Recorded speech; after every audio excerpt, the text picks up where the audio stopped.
Notnerd Podcast, Episode 232, Not Your Father's Sesame Street.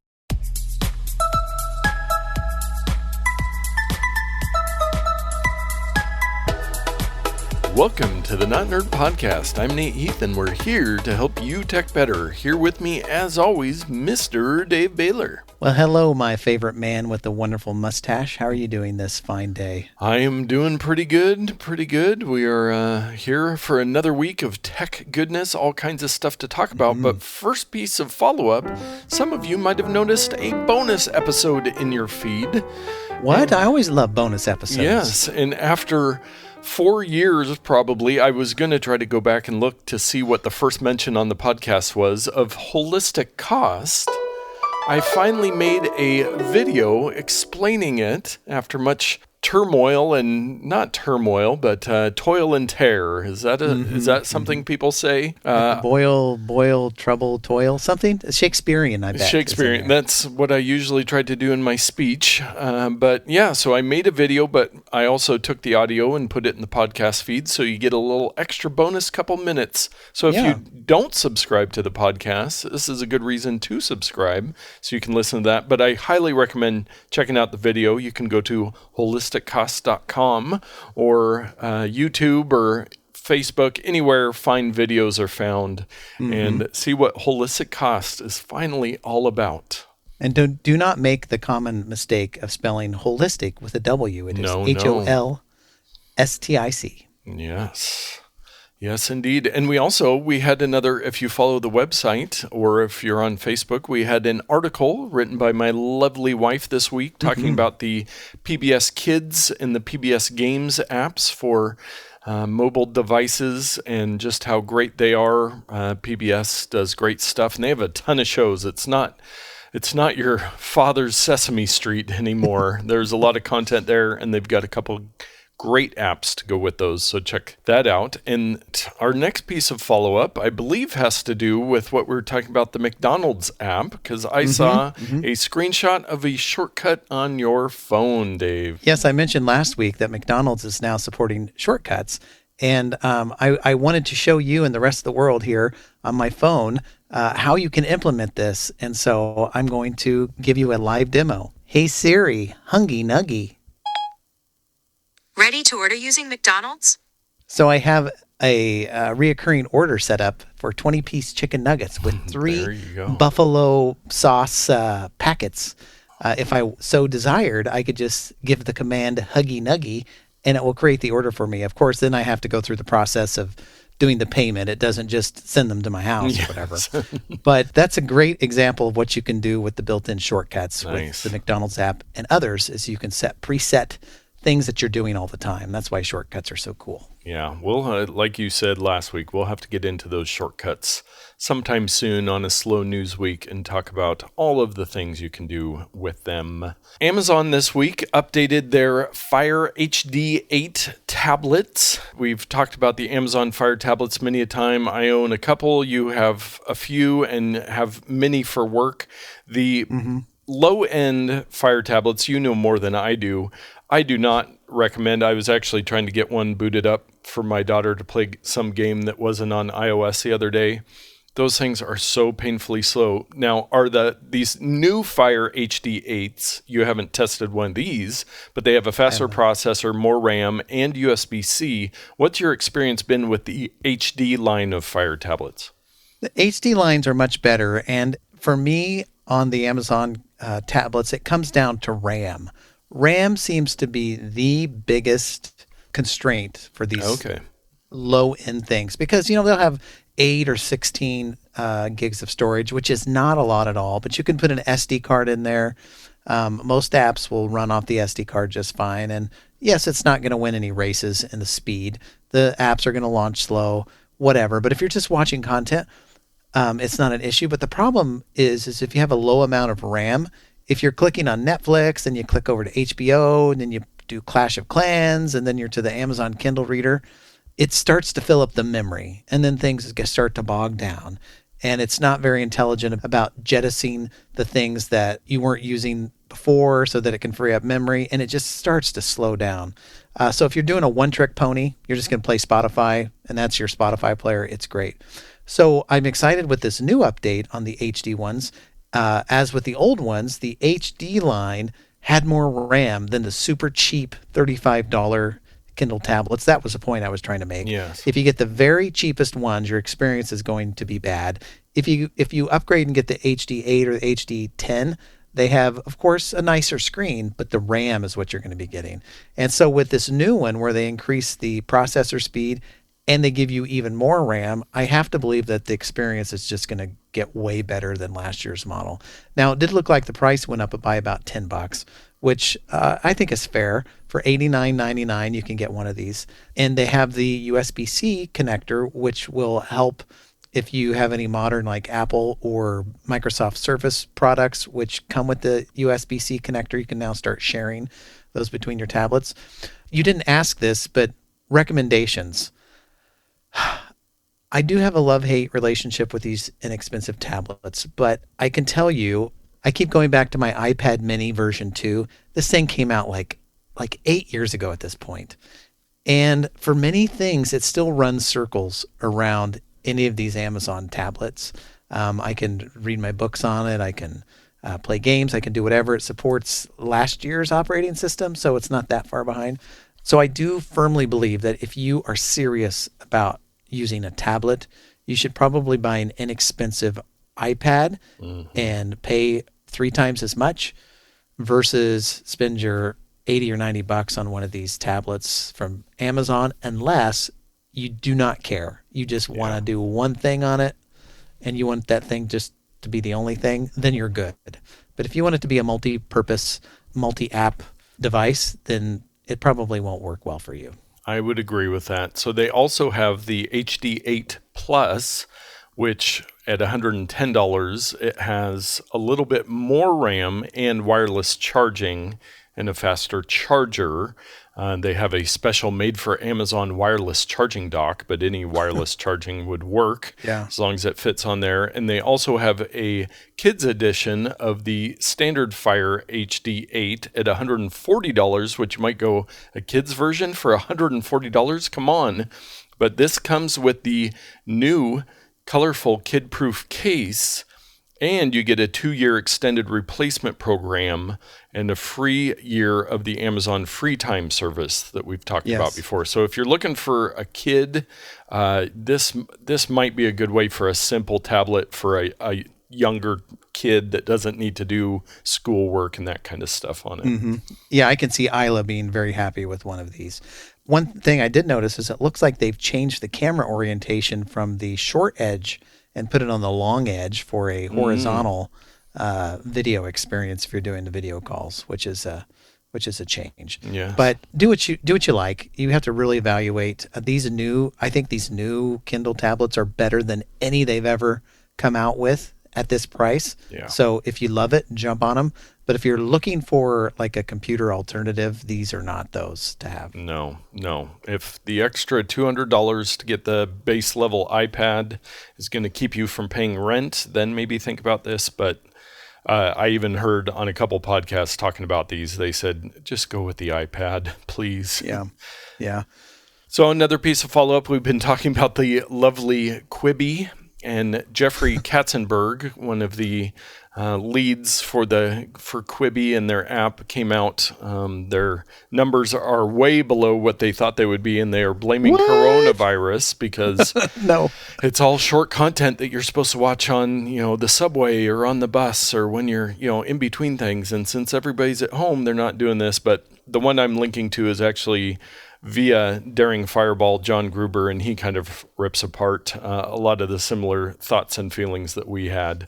He finishes it with, "It's stupid to design an entire streaming service for a specific device type. Make sure your streaming service works well on phones. Smart. Design it so that it only works on phones. Idiotic." So he does not hold back on his take on Quibi, and we will see. But they have pumped, I forget what the numbers are, billions of dollars into this, getting all the celebrity talent and all the advertisement and everything, but poor timing and some lacking features in the service.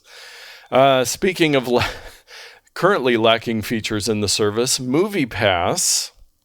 Dave, you've got some news on your beloved MoviePass. Yeah, a friend of the show, Tyler, sent me a link this morning. It said that MoviePass is going for cheap at auction. And you may be thinking, what is left of MoviePass to auction off? Well, friends and family, it is yours and my information if you had an account, your email address, your credit card information, whatever they have on file, they're going to sell it to the highest bidder. One of the interesting takes from the article that I saw here was the auction is scheduled to take place telephonically on June 25th. Wow. Are we in the 1800s talking about telephonically? I don't know what this is, but yes, it's interesting. The article says it's been beaten, broken, and burned. Now the ashes of what's left of the movie ticket subscription service are being sold off and could be anyone's for as low as $250,000. And so, if you were a MoviePass subscriber of some means, maybe you could just buy your beloved service and resurrect it. Who knows? Yeah, that just makes sense. I would assume that a movie theater chain or Fandango or somebody would be interested, maybe some of the technology or, like you're saying, user base, but yeah, that was the hope of MoviePass. Let's go out and break all these rules and be cavalier about everything and burn through all this money, and some studio will buy us. Yes. And then the studios said, no, we're just going to make our own for half the price. And then, of course, the pandemic happened, and the movie theaters and studios are going out of business. So I don't think there's any hope for MoviePass at this point. Well, you know what there's always hope in. Dave's Pro Tip of the Week. Well, speaking of friend of the show, Tyler, a few weeks ago, he sent along this information about how to make Google Meet. Yes, Google Meet is Google's version of Zoom, which I don't know if it predated Zoom, but as we've discussed before, Google's products, they kind of release them into the wild, forget about them, and then they close them down and change them just once you fall in love with them. But I think this time Google has really seen how far they've fallen in mental space among professionals in the video conferencing area. Like, nobody's using them, and companies affiliated with Google are having to tell their employees, hey, don't use Zoom, use Google Meet, you know. Google Meet is great, but it lacks so many features. It's just your basic vanilla video conferencing service. So this pro tip is how to trick out your Google Meet so that it can offer you more functionality and give you more features like other services do. And I'll just quickly go through them, and you guys can read the article and learn about how to install them. One is a grid view, and we did talk about this before. There's a guy who makes a plugin that can give you a grid view. I think that Google is working on this feature and they're going to bake it in. But for now, there are a couple ways that you can install some plugins in your browser to get a grid view that shows all of the participants. I have a suspicion that this is more of a fad. After people get accustomed to doing these meetings, pretty soon nobody's even going to be looking at the screen. Pretty soon nobody's going to be looking at their little thumbnail to go, oh, is my hair straight? Is my back?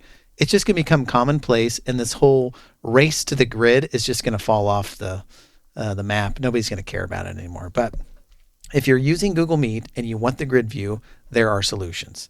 Next up is nod reactions for Google Meet. And this is similar to like on Facebook when you give a thumbs up or a smiley face or a little heart. You can comment with an emoji without having to write out a text or whatever. The thing is everyone who's on your call needs to have this installed, or else you're going to send it out and nobody's going to be able to open it. Yeah. The little pictures will not show up. So that's the nod reactions. And then, of course, there's attendance. You can install this plugin to do attendance, to track who's showing up for meetings, who's not there, et cetera, et cetera. Who knows how useful this is? Maybe for schools, it's great. Yeah. Maybe if you're a micromanager and you have to know if your 30 employees checked in or not. You know, if you can't tell from watching the meeting who's there, there's too many people. Anyway, that's something you can add. And then, of course, push to talk, something on Zoom that's really great, where you just hit the space bar or another button, opens up your mic. You can talk. When you're done talking, you let off. It mutes your mic again. It's very handy when you've got multiple people and you don't want all the room noise and background noise going on all the time. Well, you can add that functionality to Google Meet. And last but not least, in this article, they talk about tactic pins for Google Meet. And this will do kind of a real-time voice-to-text conversion. So it'll do like a transcript of your Google Meet meeting, which could be handy. I can see for some businesses, they just run this thing in the background, post the notes for those who couldn't be there, who don't want to either watch a recording. They can just kind of look at a transcript. It's not going to be perfect, but hey, it's there if you need it. I think that probably within 6 months' time, which will probably be too late, Google's going to roll out these features baked in, and they're going to automatically be part of Meet's architecture. But I think they're going to be a little bit too late. They're going to be $1 short. This pandemic will be less of an issue. These features people won't care about as much. Yeah. They're going to be so entrenched in using other streaming video services that it's going to be too late. So who knows what'll happen.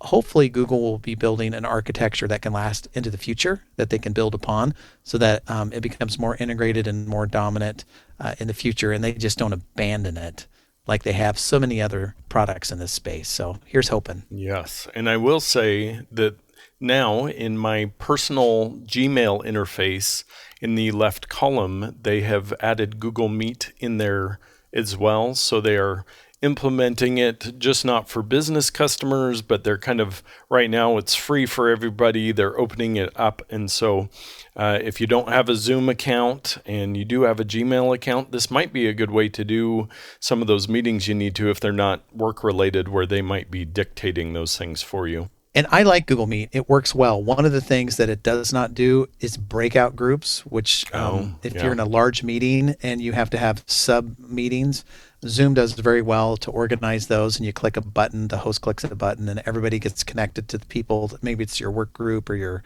whatever, to finish a discussion that's just related to you. It doesn't have that functionality.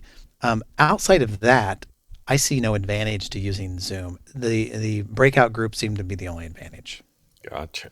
Well, yes, especially with those tips from you. Well, on to our takes of the week. Dave, I don't know if you did your monthly perusal of Facebook in the last couple days, but if you did, you probably would have noticed every person posting their customizable avatar via Facebook. They have launched a new, very much like, your Memoji on iOS, or the, what's the other service Bitmoji, where you can kind of create your little character. Well, Facebook has this built in, and they're encouraging people to do it and then post it. And this goes back to my thought, what was it? The Chewbacca mask lady, where that video was seen by everybody in the world because it was highlighting going live with Facebook. Well, anybody that shares one of these avatars, Facebook wants people to see it. So you are going to go straight to the top of the algorithm because you're touting one of their new features. And I tried to build mine, wasn't too accurate. For some reason, they don't mimic my facial hair very well. If you're on Facebook, you'll probably see other people posting that, and then it's got a little try it now button or whatever, so you can see if you can recreate yourself on Facebook. I think, as always, I'm always at the bottom of the list of new features because I use Facebook so little. Yes. And so I've been on probably 5 times this week, and I don't recall seeing any avatars or any push from Facebook to create one. So I'm going to have to dig that out and see. Yes, they're like, he doesn't come around here very often. We can't scare him off with new features. Yeah. Don't push him. We're lucky he's here. Yes. Facebook this week also acquired Giphy, however you may want to pronounce it today, but it's a very popular service for finding animated GIFs and sharing them via different services. And so Facebook has announced that they have acquired it, and the total price that they paid is somewhere around $400 million with a M dollars.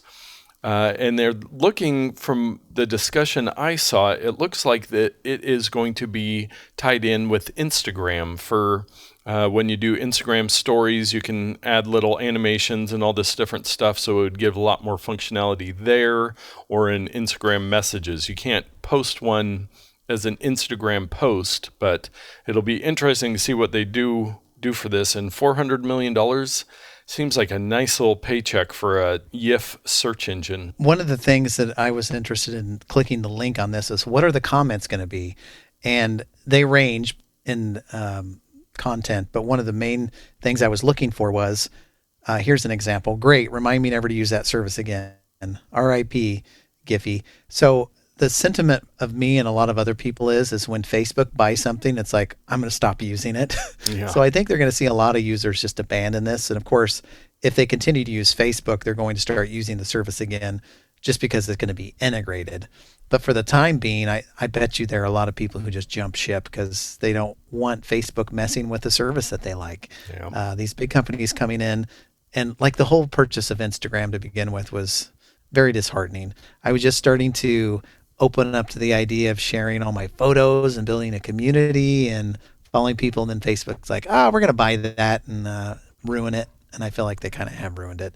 So for the Giphy people or Giphy people who are going to be sad about this, they're going to have the same sentiment that Facebook's going to buy it and they're going to ruin it. So time will tell. Yes, we'll see what they do with that. Ring, the video doorbell people that have expanded their product line and are also now owned by Amazon, has improved their entry-level doorbell, and it is only $99.99 and includes a solar charger as well, which is great. Now, I do have some experience with a Ring camera at a place that I was doing some work, and I was there quite a bit and I actually helped set it up and all this stuff. And I just don't have a reason for a video doorbell, but I do see them a lot more places. And from what I read on this, I've got a Verge article here that I'll link to in the show notes. But this new one at $99.99 is just a really great deal. It's basically their second version with a couple upgrades and a new lower price.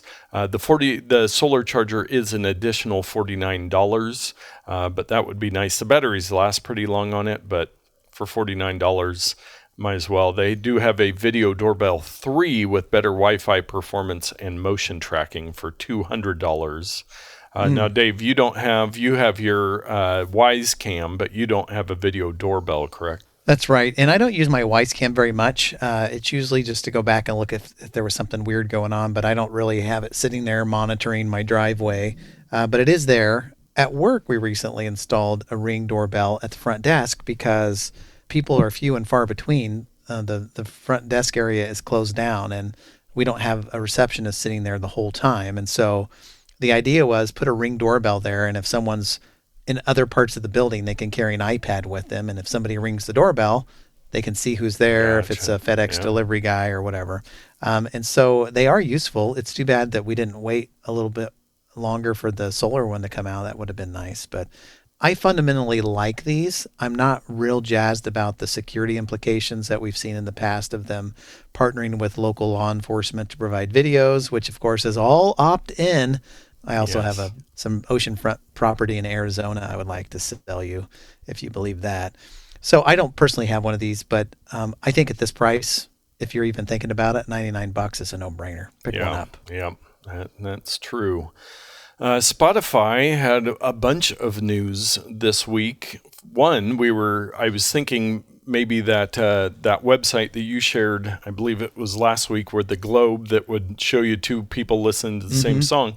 But they are rolling out for premium members group sessions where, kind of funny, if you have a group of people together, which you probably shouldn't, depending on your locale right now, but you could pass on control to other people so that they would be able to DJ. Each person could DJ from their own devices, sort of a setup. So as people are allowed to hang out, you could try this. And it does say in the subheader of the article, it says, share DJ time with your quarantine buddies, aka family. But yeah, so group sessions, and it's rolling out in beta right now, and it only works between premium users, which I'll come back to in a second. There was some news that Spotify is testing video podcasts. They've got a couple gamers that are starting a video podcast within Spotify. Now, I do the Twit Network, This Week in Tech Network. I subscribe to some of their video podcasts. I don't know of any other video podcasts that exist anymore. everybody just posts it on YouTube, and then you listen to podcasts and you watch YouTube. So Spotify might be trying to expand a little more into the video side of things where they have been traditionally audio, but if you'll remember, they spent all this money on some different podcast networks. Was it Gimlet and then the Ringer Network, and they bought some software for podcasts. So they're trying it all and trying to make money off of this. They also did some updates to Spotify Kids, which we did talk about before. But they have blocking, so parents can block certain artists or songs from their kids, and listening history, so you can go and see what your kids were listening to and just be able to look at that. So some great parenting features and they aimed at children ages 3 and up, the Spotify Kids. The first thing you talked about with Spotify on their group sessions reminded me of an app that I've used before called AmpMe. AmpMe, and the idea is that you have multiple phones running AmpMe, and they talk to each other. And so you play music on this one, and it also plays it on this one, and you play it on this one. And so the idea was you have these kind of guerrilla parties where everybody gets together, they launch the AmpMe, and everybody's dancing to the same song or whatever. And so the Spotify group sessions kind of reminds me of that. Now, I never found or encountered a situation where I needed to play AmpMe, because I've got like 900 speakers and stereos and portable Bluetooth things. It's like I'm never in a place where people just have like 3 phones and they want to listen to music. There's usually another source, and phones have gotten so loud these days. So it'll be interesting to see how this sessions works out. I'm definitely going to try it. Yeah. And we do something similar at home with we have a couple of Amazon Echoes that are tethered together, so they operate when you play one, they both play as a pair of speakers. So all this stuff's going everywhere. Everything's integrating, everything's working together, and that's the world where I want to live in, honestly. Yes. And back to what I teased before, right now, if you have never tried Spotify Premium before, you can get 3 months free on a trial with Spotify Premium, which I do like their service. And I will also note, not to be outdone, Apple has extended their Apple Music free trial to 4 months. Oh, boy. Yes, so maybe next week Spotify will be 5 months. But if you haven't tried one of these premium music services before, if you listen to music, I recommend it. It just, you get access to just about everything out there, and all of them have gotten, well, Spotify and Apple Music have gotten pretty good. And I know you've tried Amazon previously, and I think I have the YouTube one with my YouTube Premium, but I don't use that. But there's many options. Tidal, I actually just signed up for with my DJ service, so I'll be trying that one out, or my DJ application. It's, many options out there, but I would say go Spotify or Apple Music. Probably Spotify. Test that out if you're looking for a music service. And if you're looking to create music, Apple's Logic Pro X has gotten a major update. Now, Dave, a little peek behind the curtain, you actually edit our podcast in Logic. So have you tried out this new version? Did you get the update? Do you know much about it? I do not know much about it. I read a short article on it. A lot of the updates has specifically to do with music creation, which I do not currently do with Logic. Yes. That's where all the bells and whistles are. I use probably 2% of all of Logic's features.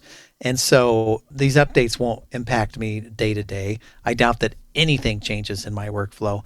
But if you're a musical artist who uses Logic to create your stuff, there are a lot of cool features that are in here that are going to make doing some real-time mixing and different things, if you're like a DJ type person, or if you're just a one-man show making all this music. There's some really, really cool things. Live loops is the big thing they've talked about.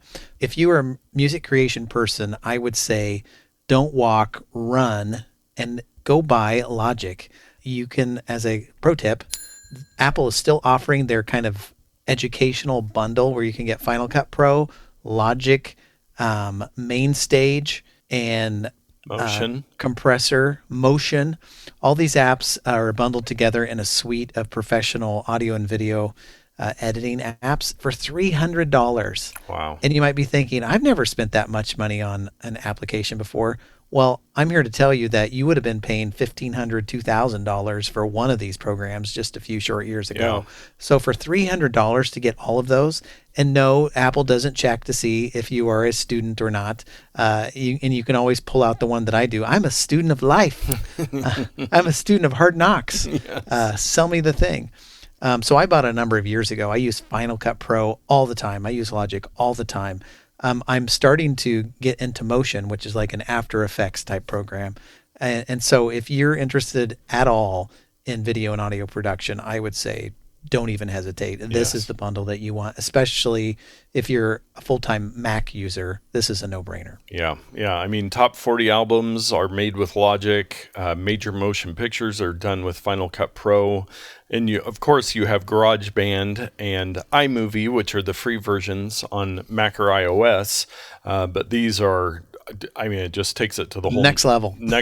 And the pricing is amazing. Even if you pay full price, it's $200 for Logic just by itself. So if you are into music creation, I mean, it's well worth it to get all the features, and they're updating it, which is great. Yeah. The update's fantastic. Our security and privacy story of the week is the U.S. Secret Service has said that massive fraud against state unemployment insurance programs is happening. And it is a well-organized Nigerian crime ring. So the Nigerian princes have moved on from sending you emails. And what they're doing is, during this COVID-19 crisis, they are committing large-scale fraud where they take identity theft information. So they have people's names, social security numbers from some leak somewhere. They're filing unemployment. All the unemployment systems are so overwhelmed that they're just pumping stuff through, and they're getting money from all these governments, which is a whole mess, and it could, obviously affect your credit or your unemployment or any of those things. And so a little bit scary, but hopefully they will get that worked out, and they are aware of it, the Secret Services. So they are going to see what they can do to help out these beleaguered state unemployment systems. I got to tell you, Nigeria, you better watch out. You're going to tick off the CIA one of these days. And you're going to wake up to find you don't have a country anymore. Yes. So stop it. Stop doing these things. Do we have any Nigerian listeners? I don't believe we do. No, we haven't reached there yet, or else they would have known to stay away. Yes. So after our depressing security and privacy story, we'd like to have a fun bonus odd take. Dave, I don't know if you saw this. I know you are a fan of The Office, the TV show, as am I, and love watching it. So if you go to theofficeslack.com, what they're doing, they have a Slack channel, which is a very popular, especially in the tech bubble, chat program where you can have all these channels that you're subscribed to and groups and all kinds of features, including the aforementioned Giphy is part of it, where you can just chat all day. Well, they are recreating Office episodes within Slack. So somebody has got a whole lot of time on their hands, but they've been doing these Office things here. So taking the wonderful Office show and kind of updating it for 2020 as a Slack conversation. Yeah, you can see everything condensed down into this text chatting service where you can post pictures and audio and different stuff. So it's like recreation. It's very fun. I have not really checked it out. I haven't joined the Slack. I haven't downloaded the app, but I've seen their webpage, and it's got a little picture of Michael. It's Michael, help me. I need help right now. And Pam says, "What's wrong, Michael? Where are you?" And so you could follow along. It seems like a lot of fun. My kids are huge super fans, and so we'll get this and we're going to have a good laugh on it. Yes, it was the one where he was cooking bacon, or had an issue cooking bacon in bed, which he liked the smell of bacon in the morning. So it's definitely worth checking out. And just go watch The Office too, because that is a great show. But you know what else is great? Our picks of the week. So my pick of the week this week is a great app called Here Kitty, and you may have heard this other places, What it is an app you download to your iPhone. It puts a cat on your phone. You simply put it face down anywhere in your house. And then you have a friend or a family member walk around the house and say, "Here, kitty, kitty, kitty. Here, kitty, kitty." So you say, "Here, kitty, kitty," or you clap, or you call the kitty, and the application is listening to you. And it's like a hot potato. Is the kitty over here? Is it over there? And you look like an idiot walking around the house saying, "Here, kitty, kitty," to no cat. And actually, we have a cat. And my cat's looking at me like, "What? Yeah. I'm right here. What are you doing?" And then when my phone would meow as a clue to where it would kind of look around like, "Is there another cat in here?" So even if you have a cat, it might be fun. But I think for toddlers, young kids, this would be fun. Now, Nate, I sent a preview of this pick of the week to you ahead of time. Did you and Isla have a chance to try it out? I did not. I downloaded it and I wanted to, and we just didn't. I kept forgetting to do it, but I am meaning to because I think it would be fun. Basically, here's what it is. It's hide and seek, but I don't have to go sit in a closet somewhere for 5 minutes. Yes. I can go hide it somewhere and then let her find it. Yes, so, you hide the phone, and then she can go around and say, "Here, kitty," all over the house until she finds it. And she can clap and she can whistle, and it'll also respond. It's a lot of fun, and it's funny how our ears work. It's a non-localized sound, and so you can hear it in the room, and you can be standing right by it, and your brain does not say, "Oh, it's under the cushion of the couch," because you're not getting that spatial reflection. And so it's really difficult to find. My wife put it in the pantry under some bags, and I'm like looking all over the pantry. I'm like, I can hear it, but I can't find it. So it's a lot of fun.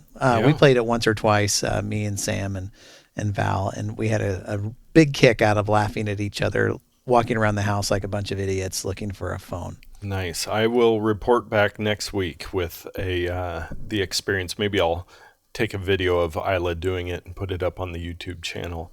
That'll be fun. Well, my pick of the week, there's a couple different websites that are doing this, but I found one where they have a website and an app, and we talk all the time about AI and artificial intelligence and supercomputers and all of this stuff. Well, this is a very simple thing. It's called AI Image Enlarger. And what kind of enlarger? Image. I'm interested in this. Oh, okay. Okay. Never mind. Go on. Yes. AI Image Enlarger. And so what this does, we've all gotten it, and especially doing websites and stuff, somebody will send me a picture to go on the website, and it is the smallest, worst quality. So this is 64 pixels by 64 pixels. Yes, yeah. So this is kind of like Jack Bauer, enhance. And what it does is it takes your picture, it will enlarge it and try to use AI to improve the quality of the picture. So if there's just no way to get the original, or if you had some old, your first photos from the first camera you ever had on a phone that are just super low resolution, you can use this. Now, I've tried it out a couple times. Results may vary on how well it does, especially if it's people and that sort of thing. It's a little tougher than, some trees where it might be able to guess a little better. But I just thought it was, and this is only going to get better over time as they figure more stuff out. But this app, it's free for iOS and Android, and you can also do it on their website. I'll have a link in the show notes, but you can just upload a picture from your camera roll or on your computer somewhere. Machine learning on this type of stuff has just gotten progressively better year after year. I've seen some of like people at a train station in 1888 or something like. It's a video, and they've used machine learning and algorithms and all this stuff to up-res the footage to 4K. They've made it 60 frames a second. It's improved the image and sharpness of all the people. And you look at them side by side and you're like, well, this one looks like it was taken yesterday, and this one looks like it was taken in 1888. And it's incredible, is all I'm saying. It's getting better year after year after year to the point where eventually we're going to be able to throw in our old VHS of our wedding or whatever in this thing, and it's going to clean it up and make it look like it was filmed yesterday. Yeah. So this is, with these people that spend hours and hours and hours trying to improve those old ones like you're talking about. Now, with an app on your phone, you can do something similar for free. So check it out, AI Image Enlarger. On to our Amazon purchase of the week. This week, I looked through the reports to see what you guys are buying. the anonymous reports because we love the Amazon affiliate program and you guys using it and purchasing things.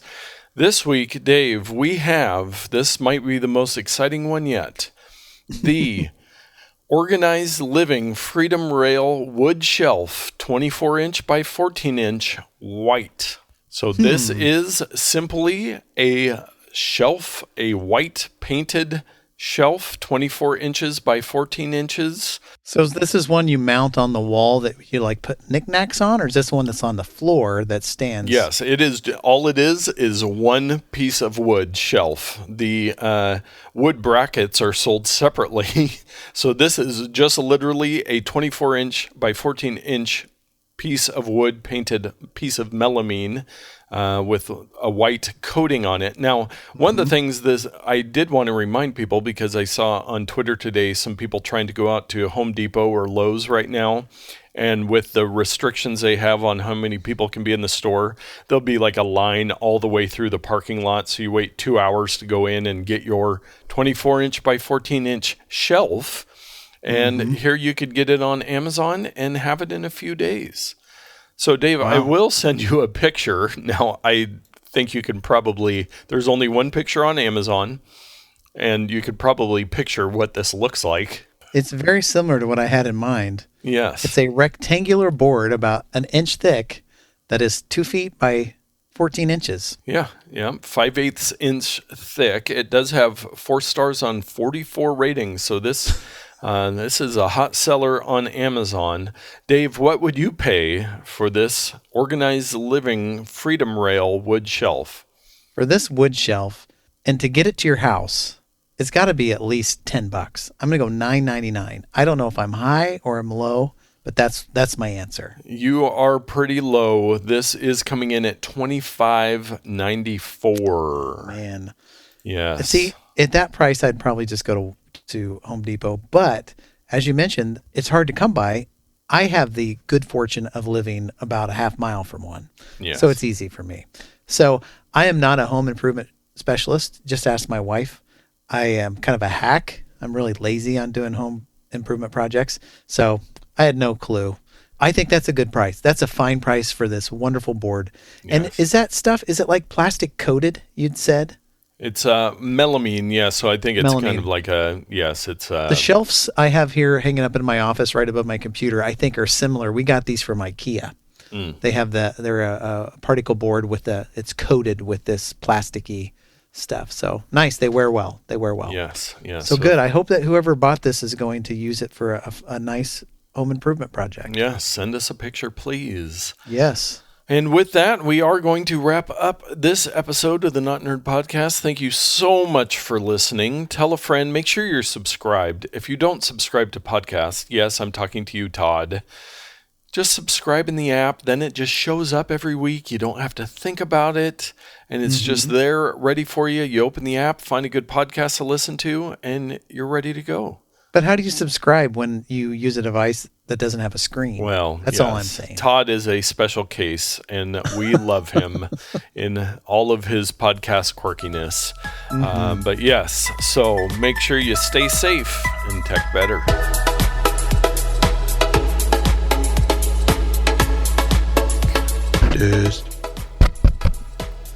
I'm getting rid of Britta.